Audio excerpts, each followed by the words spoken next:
Assalamualaikum warahmatullahi wabarakatuh. Perkenalkan, nama saya Ridwan Nur Alam. Di sini saya sebagai moderator yang akan membimbing jalannya presentasi kali ini. Di sini ada beberapa pemateri yang akan menyampaikan presentasi kali ini.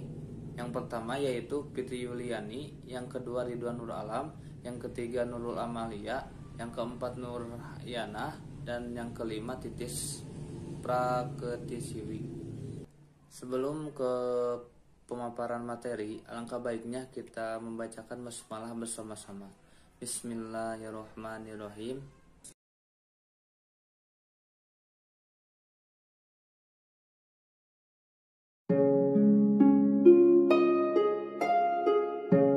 Hampir semua orang sukses pernah mengalami kegagalan.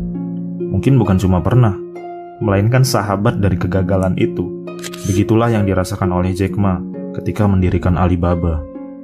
Dia mengalami banyak sekali kisah yang sangat memilukan. Jack Ma lahir di Provinsi Zhejiang pada 15 Oktober 1964 dengan nama asli Ma Yun. Dia berasal dari keluarga sederhana.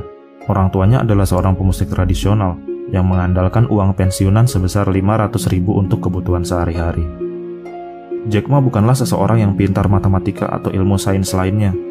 Dia gagal lulus ujian sekolah dasar sebanyak 3 kali, dan juga gagal lulus ujian sekolah menengah sebanyak 2 kali.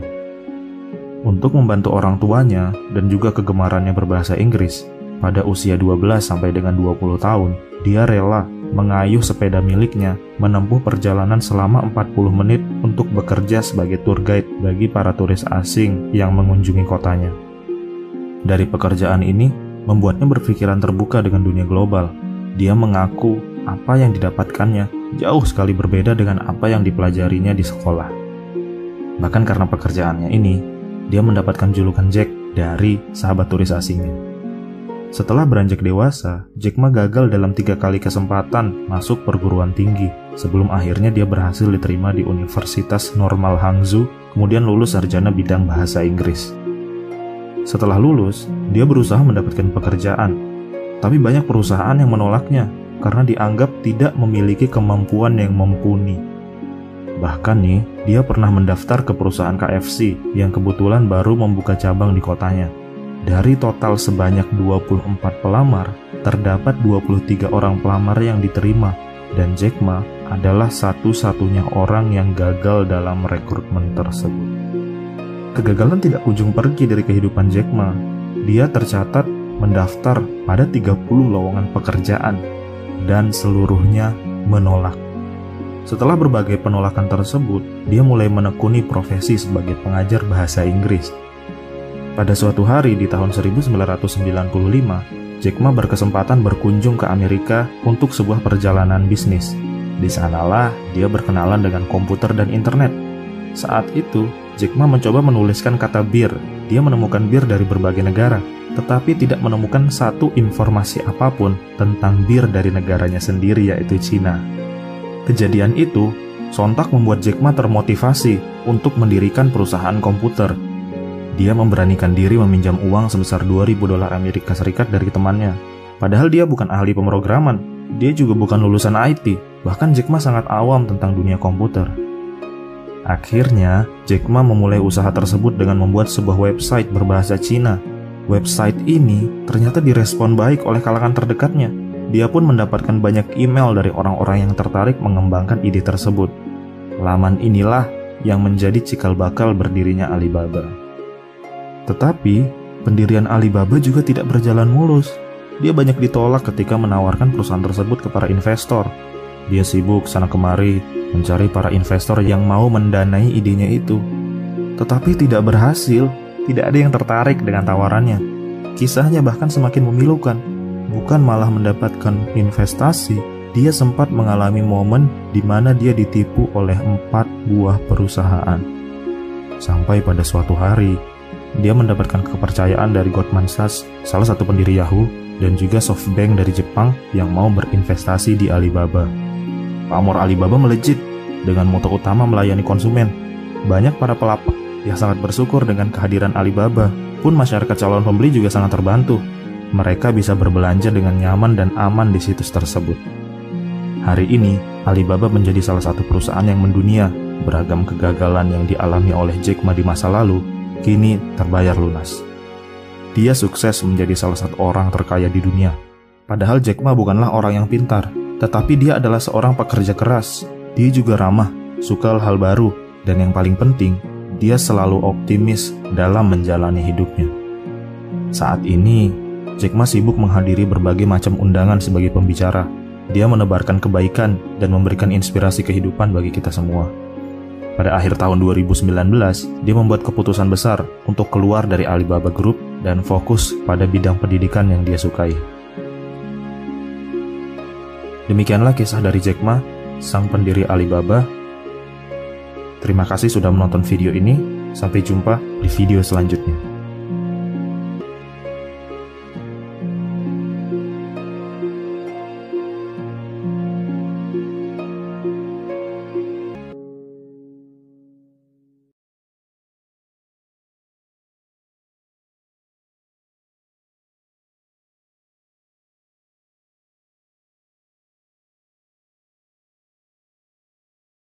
Selanjutnya langsung saja ke pemateri pertama, yaitu Saudari Nurul Amalia. Kepadanya kami persilahkan. Bismillahirrahmanirrahim. Assalamualaikum warahmatullahi wabarakatuh. Sebelumnya terima kasih kepada moderator atas waktunya. Di sini saya Nurul Amalia Dwi Fortuna sebagai pemateri pertama akan menjelaskan tentang pengertian manajemen inovasi. Jadi, dalam Kamus Besar Bahasa Indonesia, inovasi diartikan sebagai penemuan baru yang berbeda dari yang sudah dikenal sebelumnya, baik itu pada gagasan, metode, ataupun alat. Nah, jadi dengan kata lain, inovasi adalah sebuah perubahan yang menciptakan dimensi kerja yang baru.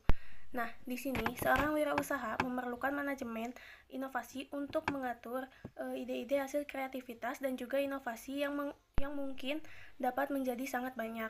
Nah, keberadaan ide-ide tersebut harus diatur dan disusun secara sistematis agar sesuai dengan pengembangan usaha melalui sistem yang terstruktur, sistematis, efisien, dan juga berkelanjutan. Terima kasih.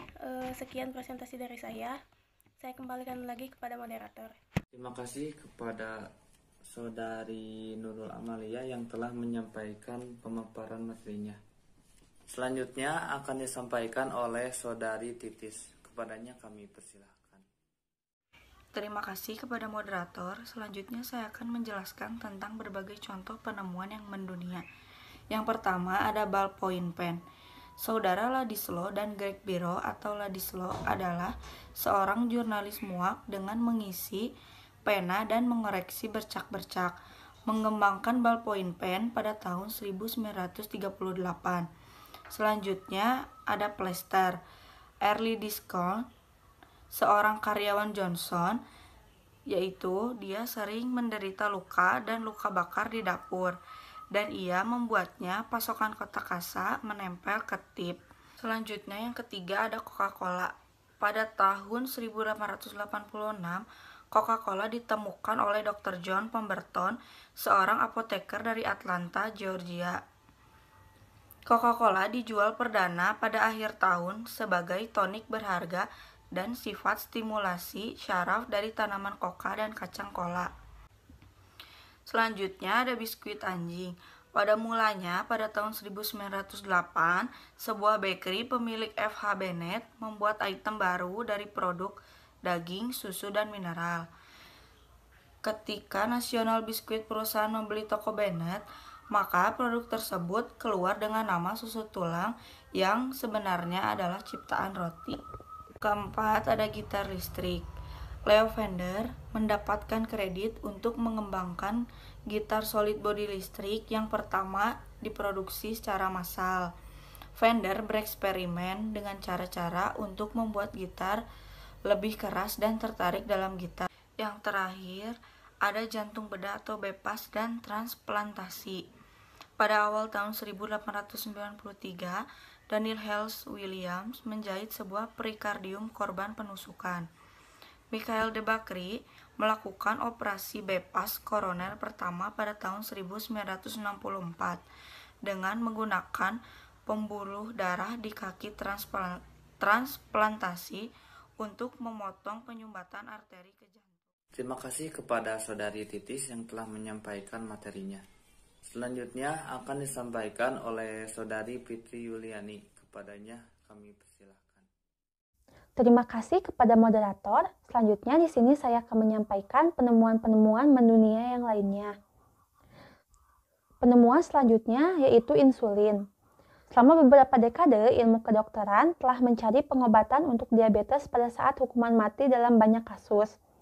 Pada tahun 1921, sebuah tim peneliti di University of Toronto terisolasi insulin, suatu hormon di pankreas yang memungkinkan tubuh mencerna karbohidrat manusia dan mengubah kehidupan banyak pasien. Frederick, Charles, McLeod, dan Collip dikreditkan dengan penemuan dan uji klinis selanjutnya. Itu tidak sampai pada tahun 1980-an. Para ilmuwan menemukan metode untuk memproduksi insulin manusia daripada menggunakan insulin hewan dalam perawatan. Penemuan selanjutnya yaitu di internet. Pada tahun 1960, Departemen Pertahanan Amerika Serikat menciptakan Research Project Agency Network lanjutan atau ARPANET sebagai sarana pengamanan komunikasi sensitif. Salah satu fitur ARPANET paling populer adalah surat elektronik.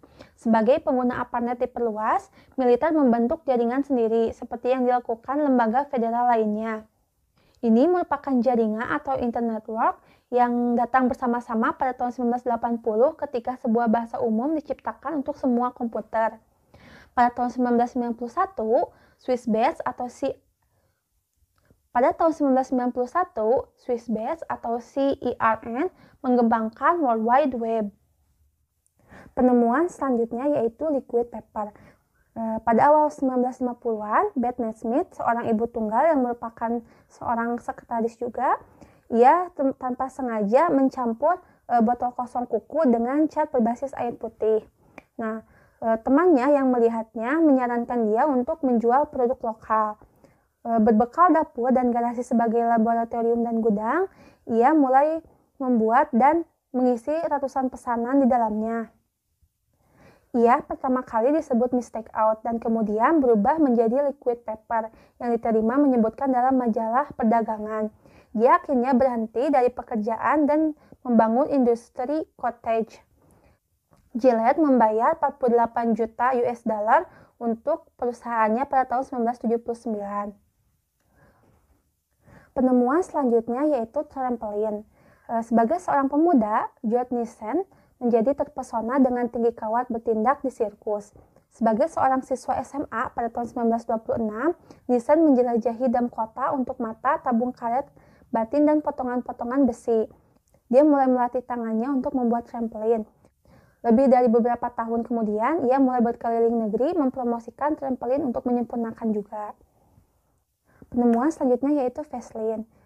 Pada tahun 1859, Robert Gisbrook mulai bermain-main dengan cara mendaur ulang gung hitam yang dibersihkan dari rik minyak setelah kunjungannya ke Titus File.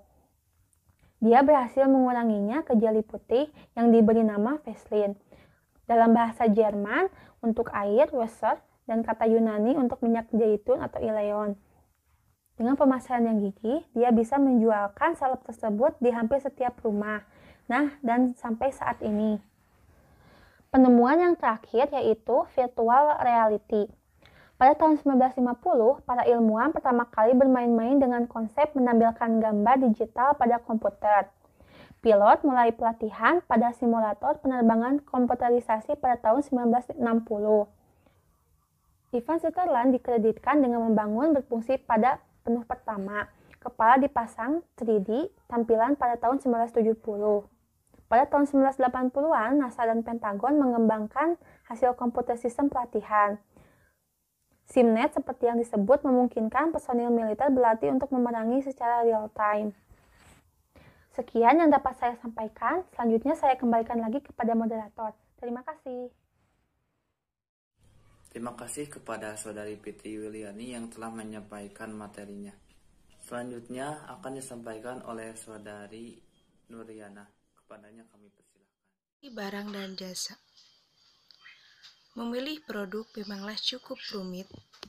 Di satu sisi, berbisnis dalam bidang yang langka membuat hati tenang karena minimnya pesaing.